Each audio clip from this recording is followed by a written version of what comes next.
मुंबई के दहिसर इलाके में एक वीडियो सामने आया है। इस वीडियो में कुछ लोग बीएमसी चुनाव से ठीक पहले शांति नगर के वार्ड नंबर 3 में लोगों को गिफ्ट बांट रहे हैं।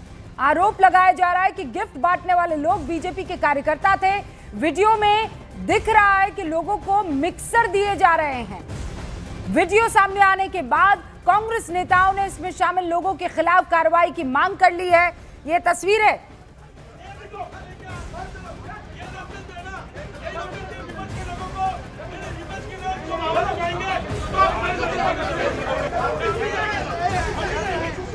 ये देखिए, मेरे ख्याल से उसके बाद का ये विजुअल है जहां पर तमाम जो लोग वहां बैठे हुए हैं, प्रोटेस्ट में बैठ चुके हैं, विरोध कर रहे हैं और शायद पुलिस से डिमांड कर रहे हैं कि आप जल्द से जल्द कार्रवाई कीजिए। वो वीडियो हम आपको दिखाएंगे।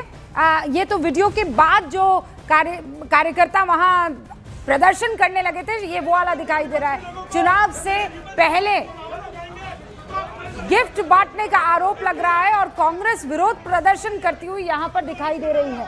और गिफ्ट क्या, मिक्सर बांटे गए हैं। आरोप लग रहा है भारतीय जनता पार्टी के कुछ कार्यकर्ताओं पर। प्रीति सोमपुरा का रुख कर लेती हूँ, उनके साथ भारतीय जनता पार्टी के एक प्रवक्ता भी मौजूद है। प्रीति, ये क्या मिक्सर विक्सर बांट रहे हैं? मतलब बीएमसी के चुनावों में मिक्सिंग तो हमें दिखाई दे रही है, ये क्या रिश्वत दी जा रही है भैया? देखिए रूबिका, कल रात को जो है पूरे महाराष्ट्र भर से, चाहे कोल्हापुर हो, पुणे हो, पिंपरी चिंचवड़ हो, नासिक हो, नागपुर हो या मुंबई हो, हर जगह से यही शिकायतें आ रही है पैसे बांटने की। कुछ लोगों ने मिक्सचर के अंदर पैसे डाल के बांटे, कुछ लोगों ने तो वॉशिंग मशीन तक गिफ्ट दे दिए। इस वक्त हमारे साथ महाराष्ट्र बीजेपी प्रवक्ता केशव उपाध्याय हमारे साथ है। केशव जी, रात भर खबरें आती रही, पैसे बांटे जा रहे हैं, वोटरों को खरीदे जा रहे हैं। ऐसा है कि हर बार इलेक्शन में इस प्रकार की खबरें आती रहती है और मुझे लगता है कि जो सिक्योरिटी है, पुलिस है, इलेक्शन कमीशन है, इन्होंने सख्ती पेश आनी चाहिए। ऐसी कोई भी अगर बात आती है तो उसके साथ सख्ती से पेश आना चाहिए, इसमें कोई दो राय नहीं है। आज के सामना में तीखी आलोचना की गई है बीजेपी की। कहा गया है कि ये जो इलेक्शन है मराठी वर्सेस नॉन मराठी का है। मुझे लगता है महाराष्ट्र और मुंबई की जनता पूरी तरह से जान चुकी है कि असली मराठी की हितकर्ता कौन है, क्योंकि ये ठाकरे बंधु सिर्फ मराठी की बातें करते हैं लेकिन मराठी के लिए उन्होंने कुछ नहीं किया। लेकिन जो नॉन मराठी कहते हैं, जो बीजेपी के बारे में कहते हैं, बीजेपी ने मराठियों की बहुत सारा किया है। इसलिए पिछले लगातार 3 इलेक्शन में बीजेपी मुंबई में नंबर 1 है और लास्ट के बीएमसी इलेक्शन में हमारे और वहाँ की तब की शिवसेना और अभी की उबाठा में कोई अंतर नहीं था।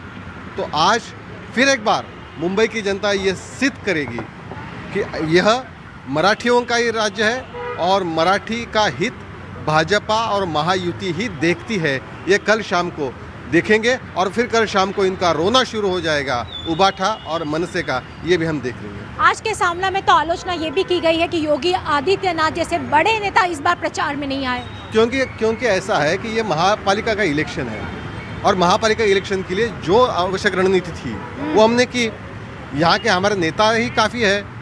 एक बात आपको कहनी पड़ेगी, ऐसा कहा गया कि बहुत कांटे की टक्कर होगी भाजपा और उबाठा में, लेकिन जैसे जैसे दिन चले गए कांटे की टक्कर सिर्फ मीडिया में देखने को मिली। ग्राउंड पे कांग्रेस भी पूरे रोक रही हूँ। नवी मुंबई सीबीडी में 20 लाख रुपए बरामद हुए हैं। चुनाव आयोग के अधिकारियों ने 20 लाख रुपए जब्त किए हैं।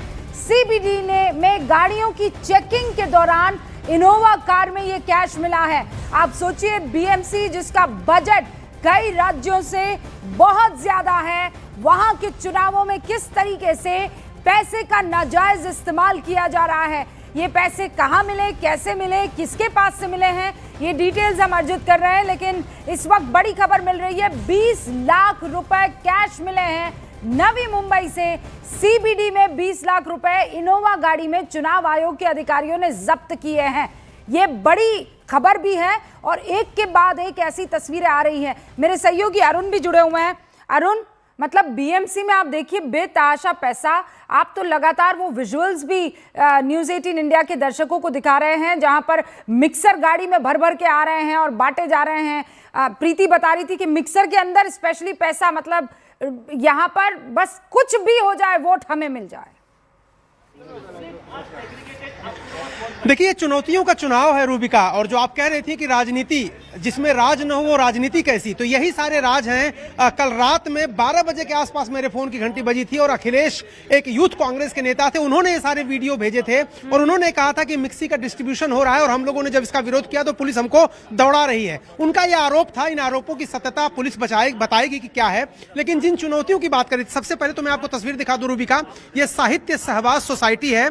यही सोसाइटी है जहां पर सचिन तेंदुलकर का जन्म हुआ था, जिन्होंने पूरी दुनिया के फलक पर अपना नाम रोशन किया।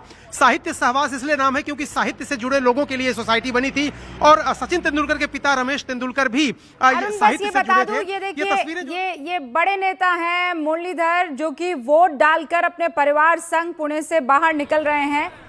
सांसद भी हैं, केंद्रीय मंत्री भी हैं, अपने परिवार के साथ वोट डालने के लिए पहुंच चुके हैं। मुरली जी, आप अपनी बात जारी रखिएगा। अरुण, तो रूबिका, मैं ये कह रहा था कि ये जो सोसाइटी है, साहित्य सहवास सोसाइटी, यहीं पर उद्धव ठाकरे लगभग 11 बजे के आसपास अपने पूरे परिवार के साथ अपने मताधिकार का प्रयोग करने आएंगे। इस वक्त अगर आप तस्वीरें देखिए तो कुछ लोग जरूर हैं, चूंकि ये सोसाइटीज का इलाका है और हाई राइज सोसाइटीज यहाँ पर हैं, तो लोग धीरे धीरे ही सही लेकिन नीचे की तरफ आ रहे हैं और अपने मताधिकार का प्रयोग कर रहे हैं। जिन चुनौतियों का बात आप कर रही थी, देखिए, ये चुनौतियां सबके लिए अलग अलग तरीके की हैं। देवेंद्र फडणवीस के लिए चुनौती ये है कि वो मुख्यमंत्री तो बन गए हैं, लेकिन मराठी वोटरों पर आधिपत्य किसका है, पार्टी के अंदर भी और बाहर भी उनको साबित करना है कि वही मराठी के जो वोटर हैं उनके सबसे बड़े नेता हैं, क्योंकि मुख्यमंत्री हैं। दूसरी तरफ ठाकरे बंधुओं को यह तय करना है और यह दिखाना है और यह साबित करना है कि जो मराठी मानुस की बात वो करते हैं, मराठी अस्मिता की बात करते हैं, वो उनके साथ हैं। क्योंकि राज ठाकरे को 20 साल बाद आखिर घर वापस आना पड़ा और उद्धव ठाकरे ने भी कुछ कंप्रोमाइज किया। दोनों ठाकरे बंधु एक साथ आए हैं, उनको भी यह दिखाना है कि मुंबई के किंग वही हैं, मुंबई का मराठी मानुस उनके साथ है, उनका बेस वोट इंटैक्ट है। एकनाथ शिंदे को यह दिखाना है कि भाई वो देवेंद्र फडणवीस के साथ उप मुख्यमंत्री हैं मुख्यमंत्री के बाद, लेकिन कुछ सीटों पर सीधा मुकाबला है। लगभग 32 सीटें ऐसी हैं जहां पर शिवसेना और शिवसेना का मुकाबला है। तो मराठी वोटर और शिवसेना का काडर किसके साथ है, ये दोनों को तय करना है। एकनाथ शिंदे को भी बताना है कि असली शिवसेना मेरे पास है या असली शिवसेना उद्धव ठाकरे के पास है। जिन सीटों पर सीधी टक्कर शिवसेना और शिवसेना के बीच है। और जहां तक कांग्रेस की बात है, देखिए, उन्होंने वंचित अघाड़ी के साथ जो है अपना गठबंधन किया, 143 सीटों पर लड़ रहे हैं। कांग्रेस के लिए भी बहुत मुश्किल है, क्योंकि पिछले कुछ प्रदर्शन देखिए आप, तो लगातार गिरावट दर्ज की जा रही है उनके प्रदर्शन में। तो ये जो मुंबई में बीएमसी का चुनाव है, ये सिर्फ बीएमसी के लिए नहीं है। चुनाव तो बीएमसी का हो रहा है, लेकिन इसके जो परिणाम होंगे वो राष्ट्रीय से लेकर के और प्रदेश की राजनीति में बहुत बड़ा एक भूमिका अदा करेंगे। ये चुनाव ऐसा लड़ा जा रहा है जैसे कोई विधानसभा चुनाव लड़ा जा रहा हो, जैसे कोई लोकसभा की सीट के लिए सांसद चुनाव लड़ रहे हो। अभी मैं आपसे बात कर रही हूं और महाराष्ट्र के खारघर में पैसों से भरा हुआ बैग मिला है। खारघर के सेक्टर 20 में ये बैग मिला है और चुनाव के दौरान कैश बांटने का मेरे ख्याल से ये चौथा पांचवा मामला है। पैसे ले जाने का शक था, खारघर पुलिस ने उसके बाद इस संदिग्ध बैग को सीज कर लिया है और कुछ लोगों के खिलाफ केस दर्ज किया गया है, लेकिन नामजद है कि वो अज्ञात लोगों के खिलाफ है, ये अभी तक हमें पता नहीं है। पर ये तस्वीर आप देखिए, बैग में जो कैश मिला था उस कैश को देखिए कैसे वहां पर जो अधिकारी हैं वो बैग से निकाल रहे हैं। ये लिफाफों में बकायदा कैश भरा गया था। महाराष्ट्र खारघर में ये पैसों से भरा हुआ बैग मिला है। एक के बाद एक ऐसी तस्वीरें आने लगी है। शिवानी, आपके पास मैं आऊंगी, उससे पहले तहसीन पूनावाला, मतलब जितना बजट है उतना ही उसका नाजायज इस्तेमाल। जी देखिए, समीर जी यहाँ बैठे बहुत वरिष्ठ पत्रकार है, जितने भी यहाँ पर आपके अरुण जी, बाकी सारे आपके सहयोगी, ये सब जानते हैं कि महाराष्ट्र की पॉलिटिक्स में पैसे का क्या रोल है। और फ्रैंकली रूबिका जी, ये बहुत गलत लगता है टीवी पे बोलना, बट कोई भी सरप्राइज नहीं। आप पूछ लेना आपके कलीग्स को, कोई भी सरप्राइज नहीं। ये तो कम पैसा रिकवर हो रहा, जिस हिसाब से पैसे ट्रांसफर होते लोकसभा चुनाव में, असेंबली चुनाव में। इसीलिए ये जो नेपोटिज्म है खत्म नहीं होता, क्योंकि कुछ परिवार ही जीतते चुनाव, ये पैसे बांटते, फिर पूरे 5 साल पैसे बनाते और इस तरह से ये सिलसिला चालू रहता। लेकिन मुझे 2 चीज कहनी है रूबिका जी। एक, मुझे व्यक्तिगत तौर से, और क्योंकि मैं आपके शो पे एक राजनीतिक विश्लेषक की तरह हूं और एक कांग्रेस का वोटर हूं, एक बात का दुख और खेद होता है। कांग्रेस का जन्म रूबिका जी पुणे के अंदर हुआ था। उसका पहला सेशन पुणे में, उस वक्त पूना कहा जाता, होने वाला था। प्ले की वजह से उस वक्त के बॉम्बे, आज के वर्तमान मुंबई में हुआ। हाँ। जिस शहर में कांग्रेस का जन्म हुआ रूबिका जी, जिन 2 शहरों को कांग्रेस ने डोमिनेट किया, 2009 में भी कांग्रेस ने स्वीप किया था। आज कांग्रेस की जो हालत है, ये कैंपेन कांग्रेस को जमीन पे उतरकर लड़ना चाहिए था। ये आज भी कांग्रेस को प्रिंसिपल ऑपोजिशन मानती है महाराष्ट्र के लोग, ये एक। दूसरा, रूबिका जी, अक्सर एक आरोप आप लोगों पे लगता है, कहते हैं आप लोग बायस मीडिया, जो है नहीं, ये आरोप लगता है। महाराष्ट्र की पॉलिटिक्स में मैंने देखा है रूबिका जी, बायस्ड मीडिया क्या होता है। आपके यहाँ पे जो सहयोगी है उनसे पूछे, जिस तरह का फुटेज इनके ठाकरे के नेपो बच्चों को मिला है, खास करके अमित ठाकरे, वो चुनाव नहीं जीत सकता, उसका कोई कंट्रीब्यूशन नहीं, 4 लाइन ठीक से नहीं बोल सकता, लेकिन जो कवरेज मिलता और उसके फैक्चुअल कवरेज को जो अगर काउंटर किया जाता है, जर्नलिस्ट जो अपने आप को न्यूट्रल बताते महाराष्ट्र के इलेक्शन में, कॉल करते बोलते आप क्यों ट्विटर पे वीडियो डाल रहे हैं, क्यों आप ये बोल रहे हो, क्यों उनको आप अटैक कर रहे हो।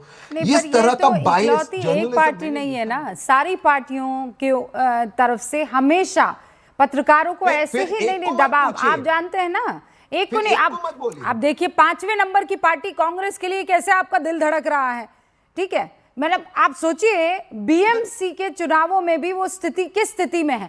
मैं आती हूँ तहसीन आपके पास, शिवानी भी हमारे पास मौजूद हैं और वो कुछ हमें जानकारी देना चाह रही है। शिवानी, कहाँ पर है आप और किस तरीके से अभी वोटिंग होती हुई नजर आ रही है आपको जुहू में?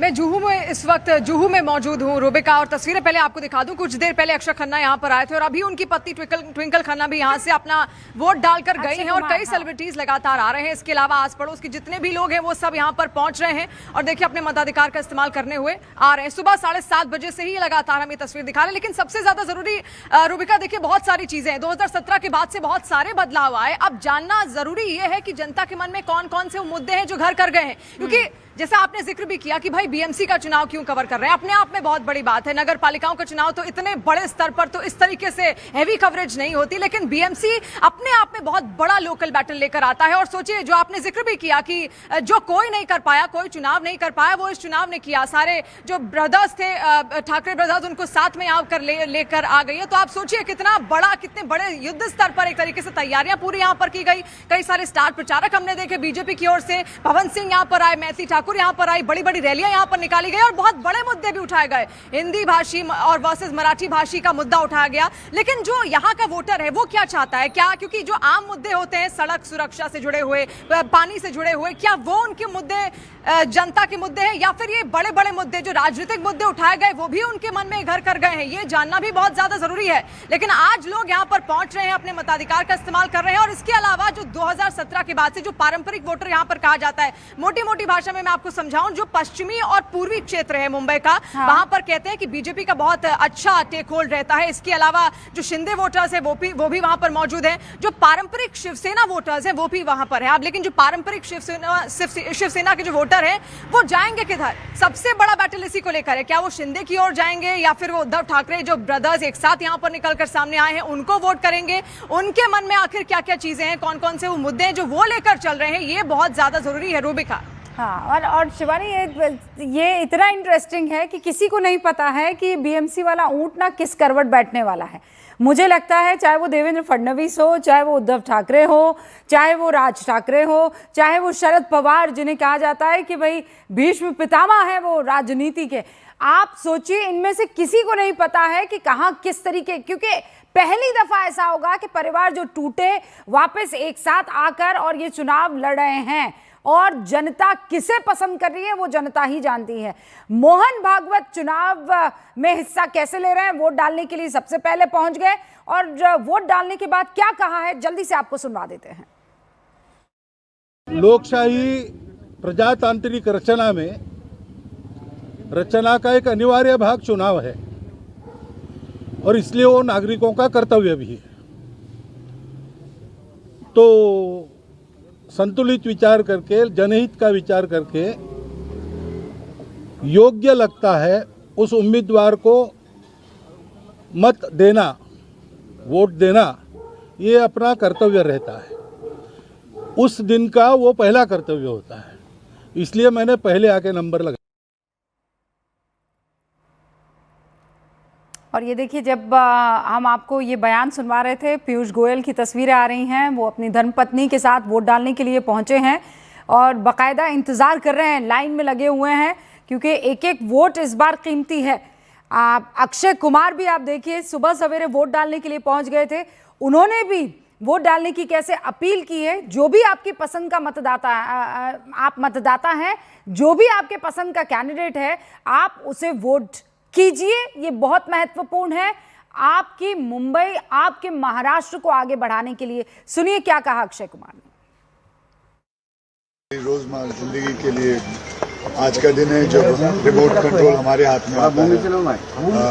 सो मैं यही कहूँगा, सारे मुंबई वालों को कहूँगा, आके वोट जरूर करें। खुदा करके हम कंप्लेन करते हैं कि पानी नहीं आ रहा, इलेक्ट्रिसिटी नहीं आ रहा, रोड ठीक नहीं है, कचरा है, ये है वो है। इट्स नाउ आवर टर्न, हम सबको आना चाहिए और हो सके सारे के साथ आ जाओ। फिर देखिए अक्षय कुमार वहां बात कर रहे थे और ट्विंकल खन्ना भी वोट डालकर बाहर निकली। वो भी अपना मताधिकार जो है वो इस्तेमाल कर चुकी हैं। अगर आप महाराष्ट्र में हैं तो आज वोट डालना आपका अधिकार भी है, आपकी जिम्मेदारी भी है।